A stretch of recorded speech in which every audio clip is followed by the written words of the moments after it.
This morning in House Talk, recently two local communities, Warwick and Bristol, both made best of lists for places to live in the country. And joining me this morning to talk about what that means for the housing market is Ron Phipps from Phipps Realty. Good morning. Good to have you back, Ron. I haven't seen you in a while. My pleasure. Let's start right off. A lot of these best lists come out all the time. Does this really impact buyers and sellers? Actually, it does. And part of the reason is that both of them are really prestigious awards. In the Warwick situation, Warwick was named one of the top 100 by Money Magazine out of 750 some odd cities across the country that were from 50,000 to 300,000. Wow. One of the reasons is because it's a waterfront community. It has very good schools. Interesting enough, they both reference housing.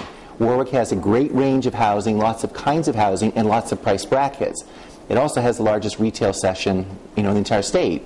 In the Bristol situation, it's actually more prestigious, and the reason is Family Circle said it is the perfect place to raise kids. It does. It really has that family atmosphere over Bristol. It really does. And part of the thing that it referenced was not just the beautiful housing, the great scenes, the waterfront, but they talk about a program in Family Circle which was really intriguing, and that is every 10th grader in Bristol has to do a year of community service.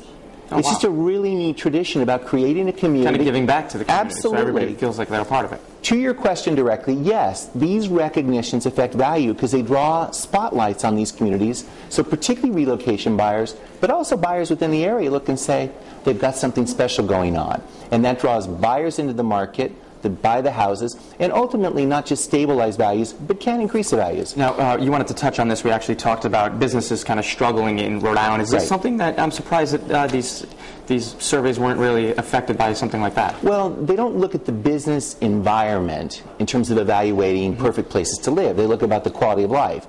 And Rhode Island has always been extremely strong as a place to live for quality of life. The business piece is important, and Rhode Island needs to, as a state, really address that and engage it. But the other issue, we've got some of the best places to live on the planet, not just in Rhode Island. I'd like to share one other thing. MBTA service is coming from Boston to Green Airport and ultimately will go into North Kingston and Wakefield. Which is a big deal now that they're redoing that over at TF Green. Huge, because what it's going to do, it's going to enable people who work in the financial district of Boston or downtown Boston to actually be an hour and 10 minutes away from some of the best places to live in Rhode Island. What is that going to do? It's going to make us a bedroom community of Boston. That's not all bad. Their economic engine will bring value and a quality of life to our state. There's already a lot of people fly into Providence that are staying in Boston, and hopefully we can get them to stay down here for a few extra days. And we can go up to Boston and visit on occasion, but people living in Rhode Island, that's all a great thing. Ron Phipps, good as always. Real quick question, one word answer. Do these rankings really affect people thinking about moving to Warwick or Bristol? Yes or no? Yes. All right. Good stuff. As always, thanks for joining us. To find out more about the housing market in your community, or if you want more information on Phipps Realty, just head over to foxprovidence.com.